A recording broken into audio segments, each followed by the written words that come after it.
तुझे समझ नहीं आता? मैं तुझे नहीं रखना चाहता अपने साथ। चल भाग यहाँ से। नहीं, ऐसा मत कीजिए, मैं कहाँ जाऊंगी। अरे भाड़ में जा, मैंने क्या तेरा ठेका उठाया है? मोहन को शराब की लत ने इतना बर्बाद कर दिया था कि उसे जरा भी समझ नहीं आता कि वह अपनी पत्नी से किस तरह बातें कर रहा है। नशे की हालत में जब उसने अपनी पत्नी सावित्री को घर से निकाल दिया, अच्छा ही हुआ, जो भी हुआ। ये रोज रोज के झंझट से तो मैं खुद ही परेशान हो गई थी। भगवान, तू जो करता है अच्छा ही करता है, कहते हुए सावित्री वहाँ से चली जाती है। सावित्री रास्ते से जा रही थी, पर उसका दिमाग तो अभी भी अपने पति की बातों पर ही अटका हुआ था। इसी तरह वहाँ से एक कार गुजरती है और उस कार में से एक सूट बूट वाला एक अमीर शख्स निकलकर खड़ा होता है। अरे मैडम, आप इस तरह कहाँ जा रही हैं? इस तरह रोड के बीचों बीच अगर आप चलती रही तो बहुत बुरा हादसा हो सकता है। हाँ, माफ़ करिए, मेरा ध्यान नहीं था। आप कहीं जा रही हो तो मैं आपको छोड़ दूँ? मैं कहाँ जाऊंगी, मेरा तो कोई घर भी नहीं है। मेरे पति ने भी मुझे निकाल दिया। पति ने निकाल दिया? पर क्यों? सावित्री उसे सारी बात बता देती है। अरे देखिए, आप रोइए मत।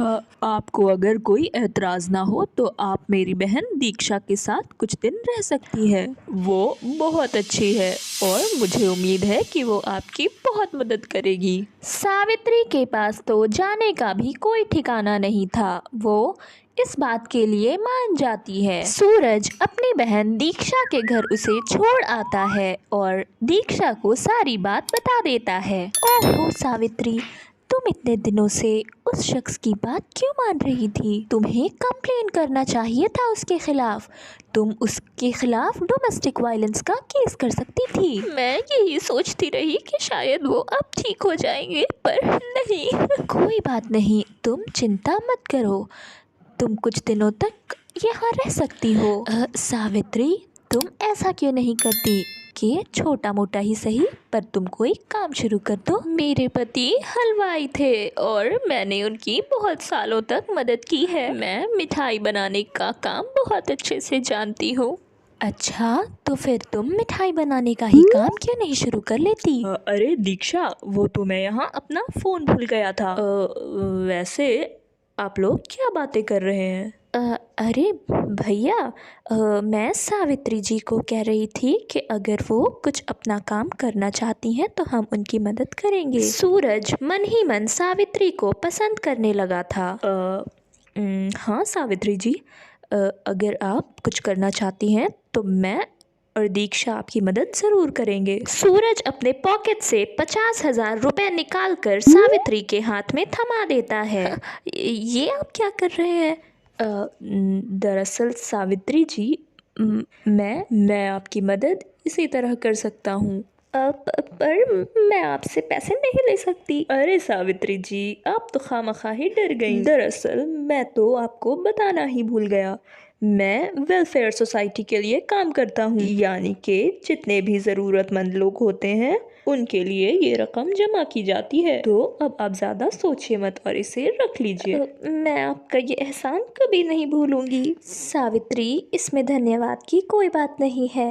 अच्छा, कल सुबह मुझे ऑफिस जाना है, तो अब तुम भी जाकर सो जाओ। अगले दिन सुबह उठते ही सावित्री ब्रेड वाली मिठाई के सामान ले आती है। अरे सावित्री, ये तुम क्या लेकर आई हो?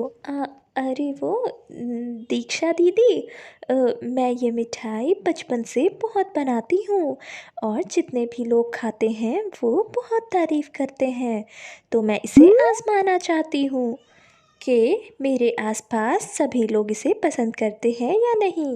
वैसे तो मुझे उम्मीद है कि ये सभी को बहुत पसंद आएगी। सावित्री मिठाई वाला ठेला लगा लेती है और 10 रुपए की ब्रेड मिठाई ले लो, 10 रुपए की ब्रेड मिठाई, सिर्फ 10 रुपए। क्या ब्रेड मिठाई? ये नाम तो कुछ अनसुना सा लगता है। ब्रेड की मिठाई कैसी होती है भला? चलो चलो खाकर देखते हैं। लोग सावित्री की मिठाई जब खाते हैं तो वो बाकी मिठाइयों का स्वाद बिल्कुल ही भूल जाते हैं। अरे वाह वाह, मज़ा आ गया। ये मिठाई तो मुंह में जाते ही खुल गई। अरे सावित्री, ज़रा मेरे लिए 10 पीस पैक तो कर देना। मैं इसे अपने घर में सबको खिलाना चाहती हूँ। सावित्री, क्या आप मुझे नहीं खिलाएंगी ब्रेड वाली मिठाई? अरे सूरज जी, मैं आपको अभी देती हूँ। ये तो वाकई बहुत स्वादिष्ट है। सावित्री जी, अगर मैं आपसे एक बात कहूँ तो आप बुरा तो नहीं मानेंगी? अरे आप कैसी बातें कर रहे हैं? ये सब तो आप ही की वजह से आज मुमकिन हो पाया है। सावित्री जी, मैं आपको पसंद करता हूँ, पर मैं ये नहीं चाहता कि आप ज़बरदस्ती मुझे पसंद करें। अगर आप मुझे पसंद करती हैं तभी हम इस रिश्ते को आगे ले जाएंगे। सावित्री सूरज के प्रपोजल को हाँ कह देती है।